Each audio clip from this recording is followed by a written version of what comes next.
Hello everyone, this is me Sharon. Welcome back to my channel, and for today's video I'll be showing you how to make this peppermint coaster.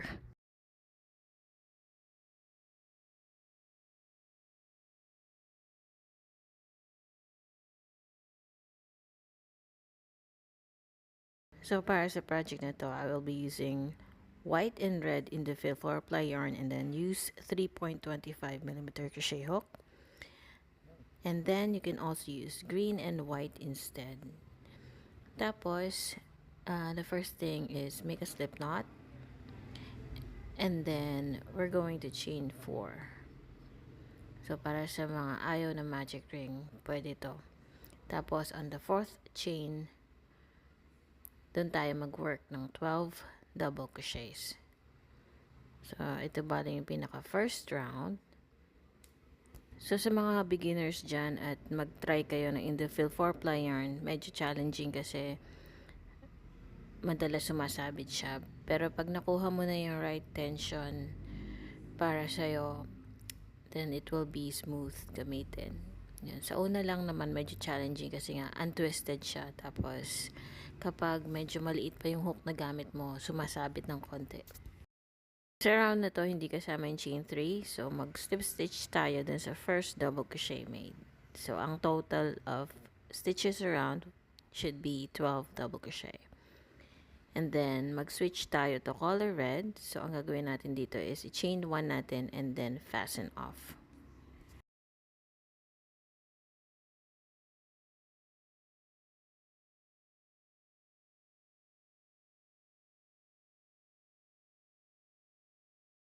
Now for round 2, standing double crochet ang gagawin natin instead na chain 3.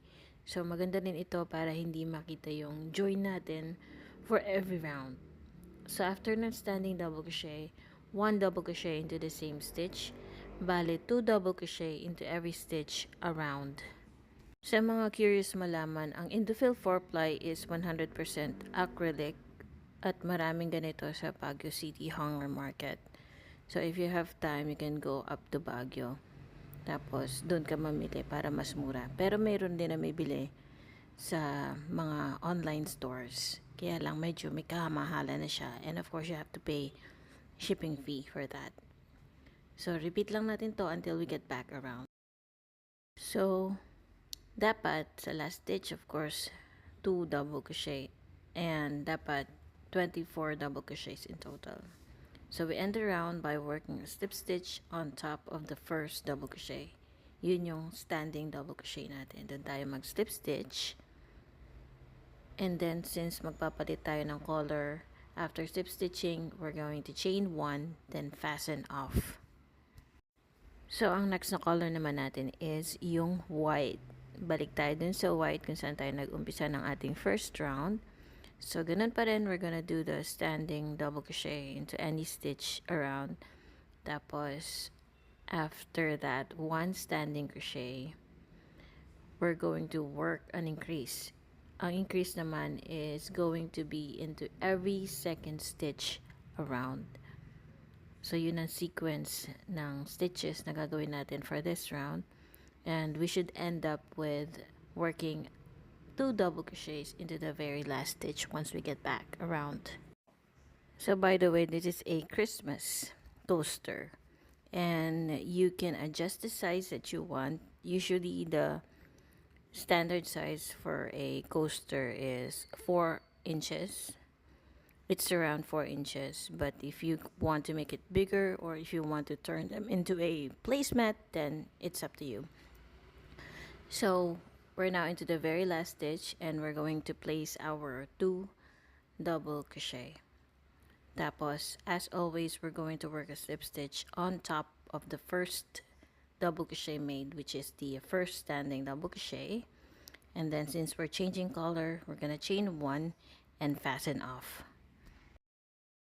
So for round 4 na tayo, so we're going to work an increase pa rin to keep the circle flat. So using the red color of yarn, this time the increase would be into every 3rd stitch around. So ganun lang kadali when you're following a flat circle pattern, you just need to put the increase into the right places to achieve the circle shape or the round shape.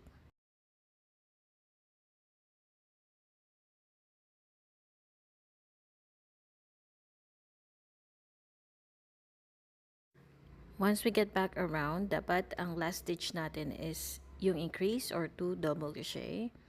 And then we're gonna end around by working a slip stitch once again into the very first double crochet, which is our standing double crochet. So ganun lang kasimple, and if you want to keep on making a bigger size of this round project, so you can still continue up to the size that you want, it will still be in multiples of 2. So now I'm joining the white yarn again, and then this time I'm going to work an increase into every fourth stitch around. So as you can see, dagdag lang ng padagdag yung number of placements, like in this case fourth stitch. So when you get to round 6, it will be into the 5th stitch. Yun yung increase na ilalagay natin. So ganun lang yan, susundan nyo lang yung increase kung saan nilagay para hindi kayo maliligaw kung saan nyo ilalagay yung next increase nyo. And then to end the round, we should always work a slip stitch on top of the first double crochet made. This time we're gonna chain 8 for the edging. Chain 4 will count as one treble crochet, and then chain 4 for the chain space. Now we skip one stitch and then work one treble crochet into the next, followed by chain 4. So chain 4, yun yung ating chain space, and then we'll skip one stitch and then one treble into the next. So that's the sequence, and we're going to repeat that sequence until we get back around. Like what I said earlier, itong edging na to is in multiples of 2. So to create this edging, we need to have number of stitches in multiples of 2. So later on you will find out that we will finish off this round with red color of yarn. So hindi pa siya tapos. So once we get back around and do the last 4 chains, we're going to work a slip stitch into the very first treble crochet, and that is into the 4th chain. So we're going to work a slip stitch into the 4th chain, tapos we're gonna chain 1, and then we're going to fasten off. And of course, lastly, you're gonna weave in the end. So before I do that, let's attach or work the last round, and we're gonna use the red yarn for this. So we're also going to work in chains.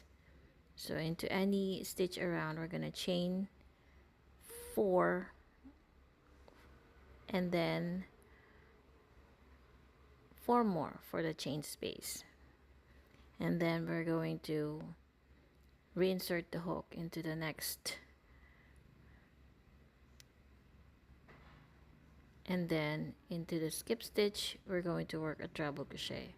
So nakikita nyo dito ako sa kabila nag-work ng treble crochet, and then after that I'm gonna chain 4, tapos reinsert the hook into the next, and then I'm going to reinsert into the red yarn and then work a treble crochet.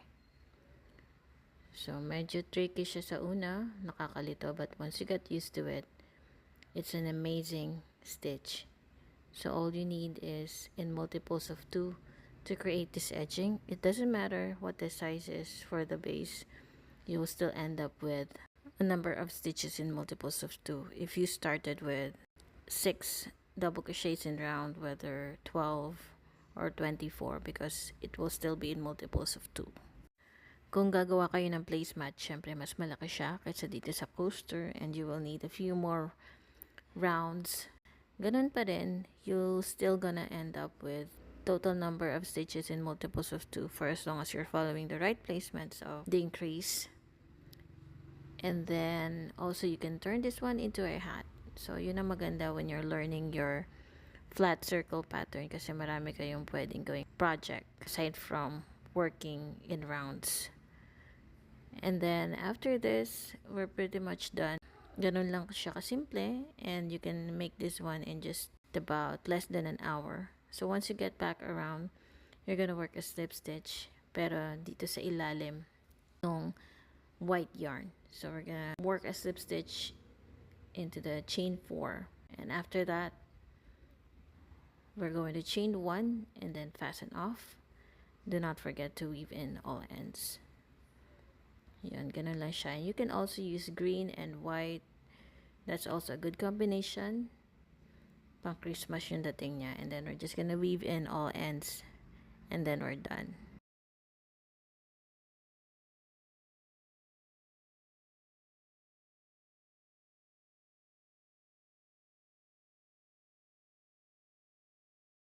And there you have the peppermint coaster. So if you like this video, do not forget to hit like.